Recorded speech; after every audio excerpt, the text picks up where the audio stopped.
অসাধারণ বাউল মূর্তি দেখতে পাচ্ছি মণ্ডপ জুড়ে, দারুণ দেখতে বাউল মূর্তি। এই যে উপরে একটা অংশ দেখছি যেখানে শিব দুর্গার ছবি, এখান থেকে কিন্তু জল পড়বে ঝর্ণার মতন, পড়ে প্রতিমাকে ভেজানো হবে, অর্থাৎ প্রতিমা কিন্তু এখানে সারাক্ষণ ভিজতে থাকবে।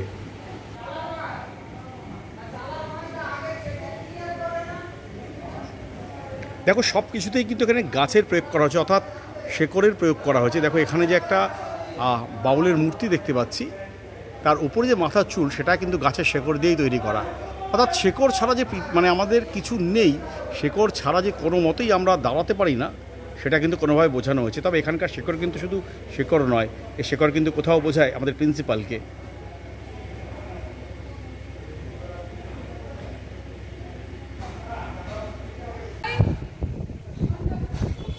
একটা অসাধারণ আলোর কাজ, এবং তার মধ্যে কিন্তু বাউল গানের যে লাইনগুলো সেগুলো দেখতে পাচ্ছি। দেখো দেখতেই পাচ্ছ কি সুন্দর লাগছে।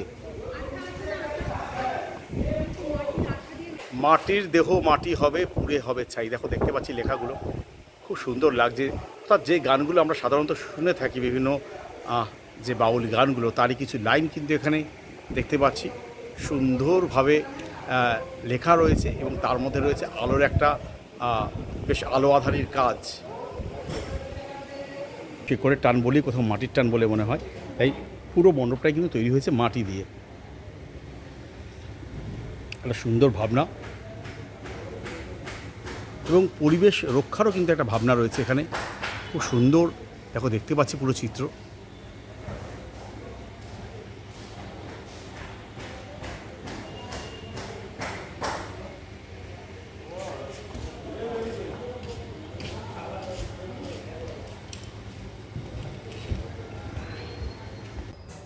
আজকে আমি চলে এসেছি কোথায় না, নপাড়া দাদাভাই সংঘ। এবং নপাড়া দাদাভাই সংঘতে কিন্তু এখানে যেটা শিল্পীর কথায়, এখানে কিন্তু প্রতিমা তৈরি করতে হয়নি, প্রতিমা নিজে এসছেন।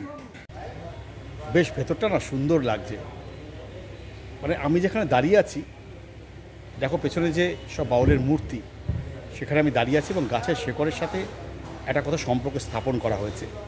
শিল্পী সন্দীপ মুখার্জি এবং নপাড়া দাদাভাই সঙ্গে আবার কিন্তু আলোড়ন সৃষ্টি করতে চলেছে। আমরা এর আগেও দেখেছিলাম সন্দীপদার এখানে দারুণ কীর্তি, এবং সেই প্রতিমা সিলিকনের প্রতিমা আলোড়ন সৃষ্টি করেছিল এই মণ্ডপে। তারপর সেটা এয়ারপোর্টে রয়েছে, এবং এবারও কিন্তু চমক, মা কিন্তু তৈরি হয়নি, মা নিজেই এসছে। অর্থাৎ নপাড়া দাদাভাই সঙ্গে এই মুহূর্তে কি কার্যকলাপ চলছে চলো তোমাদেরকে একটু দেখাই সেটা। প্রায় 100-150 বছর ধরে নদীর জলে পড়ে থাকে, তারপর বিভিন্নভাবে পাথরের ধাক্কা খায়, সেই ধাক্কা খেতে খেতে একটা আকৃতি নেয়, এবং সেই আকৃতির উপর বেশ করেই কিন্তু এই প্রতিমাটাকে সেভাবে করে তৈরি করা হচ্ছে। দেখো মনে হচ্ছে যেন, দেখো দেখতেই পাচ্ছ, এবং পুরো গাছেরই একটা অংশ, শুধু ওপরের কিছুটা অংশ একটু বাটালি দিয়ে কাজ করতে হয়েছে মুখমণ্ডলটা, বাদবাকি কিন্তু কোনো কিছু ধরা হয়নি। এবং দেখতেই পাচ্ছি আর হাতের একটা অংশ তৈরি করা হয়েছে। দেখো বাকিটা কিন্তু পুরো যেটা বললাম যে পুরো গাছকে নিয়ে কিন্তু তৈরি করা, পুরো গাছের একটা অংশ।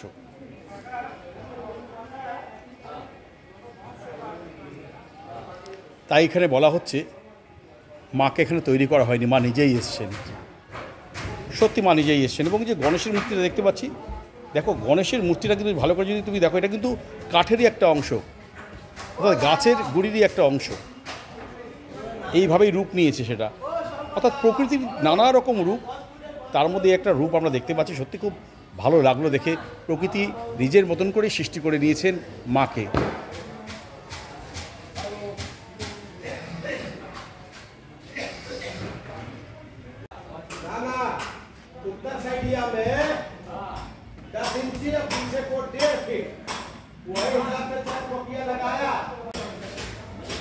প্রায় 100-150 বছর ধরে কিছু গাছ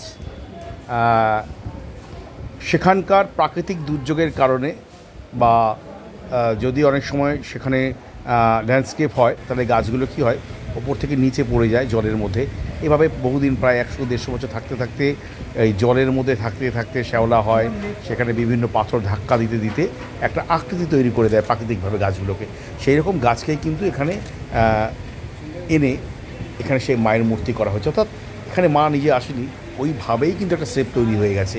তারপর কিছুটা সেখানে কাজ করতে হয়েছে। এখানে বাউল বাউলরানির মূর্তি দেখতে পাচ্ছি, দেখো পুরোটা কিন্তু মাটি দিয়ে তৈরি করা।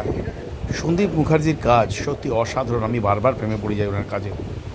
কারণ এর আগেরবার যখন আগেরবার যখন সিলিকনের দুর্গা হয়েছিল, সেই দুর্গাটা দেখার জন্য ব্যাপক ভিড় হয়েছিল, যেটা এখন কিন্তু এয়ারপোর্টে জায়গা পেয়েছে, কলকাতা এয়ারপোর্ট।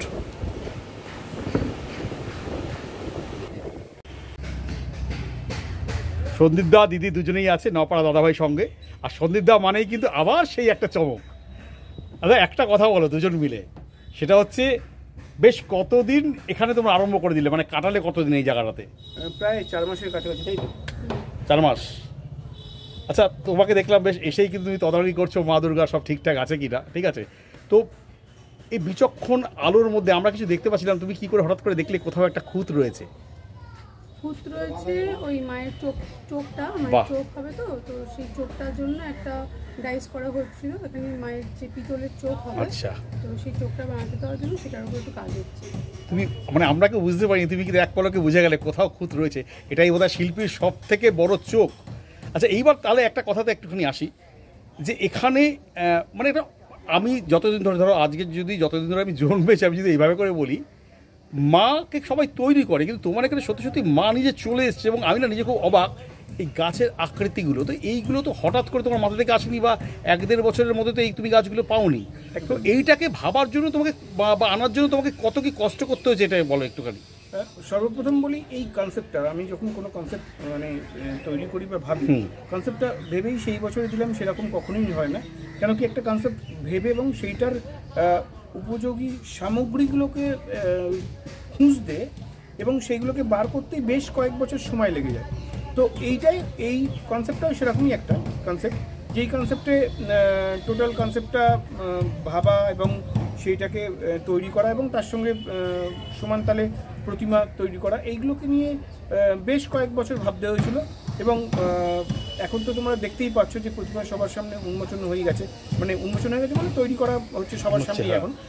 তো এই প্রতিমাটা কিন্তু মানে কেউই আমরা তৈরি করিনি, প্রতিমাটা সৃষ্টি হয়েছে, এবং বলতে পারি এই প্রতিমাটাও সৃষ্টি হয়েছে বেশ কয়েকশো বছর ধরে। একদম। কারণ কি, এই যে প্রতিমাটা তোমরা দেখছো, সেটা বহু হাজার ফুট ওপর থেকে, পাহাড়ের ওপর থেকেই হোক বা এর ওপর থেকেই হোক, প্রায় 18,000-20,000 ফুট ওপর থেকে তিস্তা নদীর মধ্যে ওই কাঠগুলো পড়ে বা গাছগুলো পড়ে যায়, এবং পড়ে যাওয়ার ফলে বহু বছর ধরে, কয়েকশো বছর ধরে সেই তিস্তা নদীর মধ্যেই অনবরত এই গাছগুলো রোল করতে করতে করতে করতে ওই প্যাবেলসে ঘা খেতে খেতে খেতে খেতে একটা শেপ নেয়। ওই শেপটাকে আমরা জাস্ট দেখেছি আমাদের চোখে, এবং আমাদের চোখে ধরা দিয়েছে দেবী হিসেবে। কিন্তু এটা তুমি কবে গিয়ে বুঝতে পারলে যে এরকম একটা শেপ হবে, বা এরকম একটা, মানে এটা তো কি বলে, এটা তো যেটা বলছি, এটা তো হঠাৎ করে ভাবনা নয়, বা 2 বছর ধরে ভাবনাও নয়, এটা তো তুমি কোথাও তো একটা গিয়ে দেখেছিলে এই ব্যাপারটা কি হচ্ছে, বা একটা ইন্টারেস্টিং সাবজেক্ট তুমি খুঁজে পেয়েছিলে। এটা কোথা থেকে হলো তোমার? এটা কিছুটা অবনীন্দ্রনাথ ঠাকুরের ব্যাপার থাকে। আচ্ছা, সবাই আমরা জানি ওনার কাটুম কুটুমের ব্যাপারটা। তো ওই কাটুম কুটুমটাকে আমি একটু আলাদাভাবে চিন্তা করার চেষ্টা করেছিলাম, যে অবনীন্দ্রনাথ ঠাকুর যেরকম গাছের বিভিন্নভাবে হয়েছে সেইগুলোকে ধরে কেটে একটা বার করে দেওয়া, আর আমি চেষ্টা করেছিলাম যে ন্যাচারালি কিভাবে বার হয়, মানে স্কাল্পচার আমরা করব না, নেচার স্কাল্পচারটা করবে। যেহেতু আমাদের সাবজেক্টটা বাউল, তো সেটা তো একটা ন্যাচারাল ব্যাপার, প্রাকৃতিক মানে প্রকৃতির সঙ্গে মিলেমিশে থাকা কিছু মানুষ, যাদের জীবন দর্শনকে যদি আমরা আমাদের জীবন দর্শনের মধ্যে ইন্টিগ্রেট করতে পারি। মানে শেকড় বলেছো তোমরা, একটা শেকড়টা কেন বলেছো বলো? শেকড় বলছি এই কারণে, কারণ গাছের যেরকম শেকড় থাকে, শেকড়ের উপরে বেস করে গাছ দাঁড়িয়ে থাকে।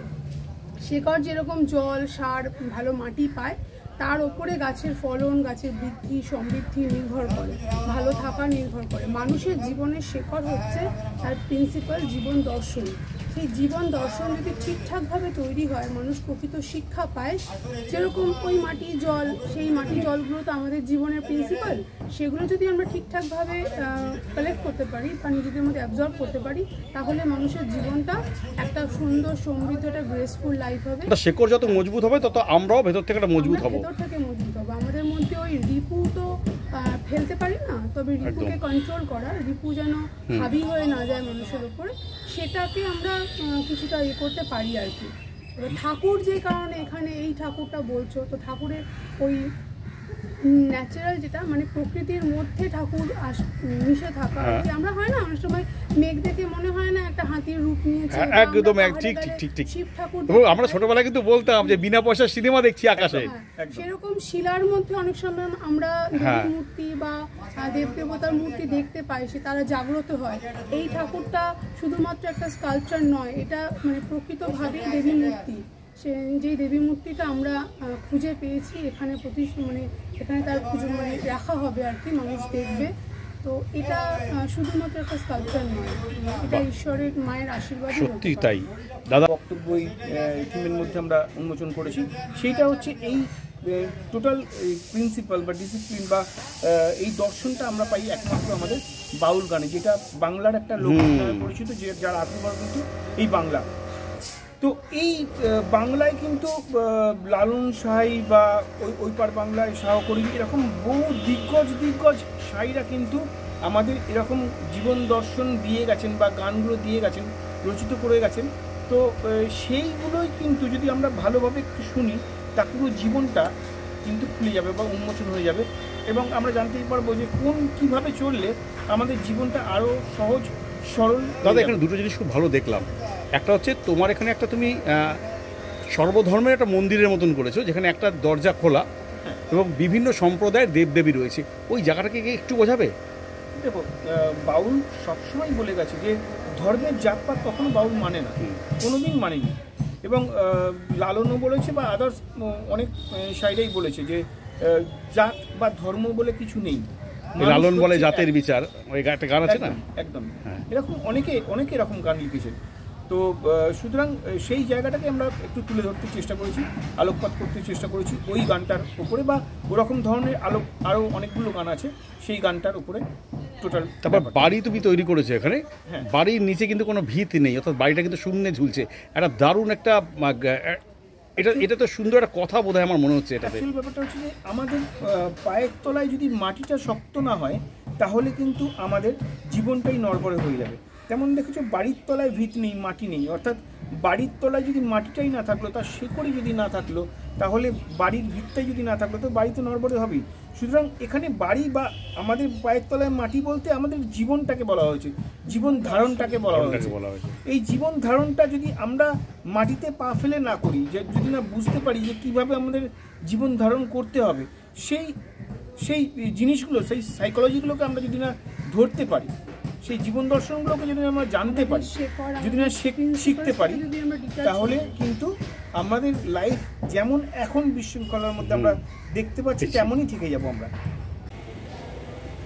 দেখো এখানে বাউল গানের যে মঞ্চগুলো হয়, সেরকম একটা মঞ্চ তৈরি করা হয়েছে। এবং এখানে ইন্টারেস্টিং জিনিস তোমাদেরকে দেখাই, এই যে বাড়িগুলো দেখছো, সেই বাড়িগুলো নিচে কিন্তু মাটি নেই, অর্থাৎ শিকড়হীন বাড়ি। এবং যদি মাটি না থাকে, আমাদের জীবনটা এমনই দেখানো হয়েছে যে আমাদের জীবনে যদি অর্থাৎ স্থিতিশীল না থাকে, কোথাও একটা পা না পড়ে, তাহলে কিন্তু আমরা সেই জীবনকে কখনো ঠিকভাবে এগিয়ে যেতে পারি না।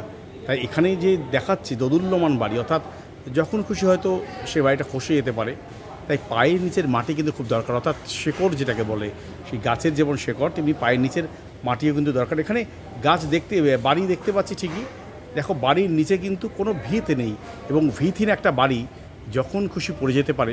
ঠিক তেমন আমাদের যদি মানুষের জীবনে কোনো ঠিকঠাক ভিত না থাকে, আমরাও কিন্তু তাহলে যখন খুশি পড়ে যেতে পারি, আমাদের প্রিন্সিপাল আমরা হারাতে পারি। তেমনই কিন্তু একটা ভাবনা এখানে ভাবা হয়েছে। দেখো দেখতে পাচ্ছি সেই দৃশ্য, কার্যত খুব সুন্দর একটা দৃশ্য, যেইগুলো পুজোর প্ল্যাটফর্মের মাধ্যমে সত্যি দারুণভাবে বোঝানো হয় মানুষকে, যেগুলো আমরা বুঝতে পারি। এবং সন্দীপদা, প্রিয় শিল্পী সন্দীপ মুখার্জি, তিনি কিন্তু তুলে ধরেছেন তার ভাবনার মধ্যে এই কাজগুলো। কোথাও তিনি বার্তাও দিতে চান অনেক কিছু এর মধ্যেই।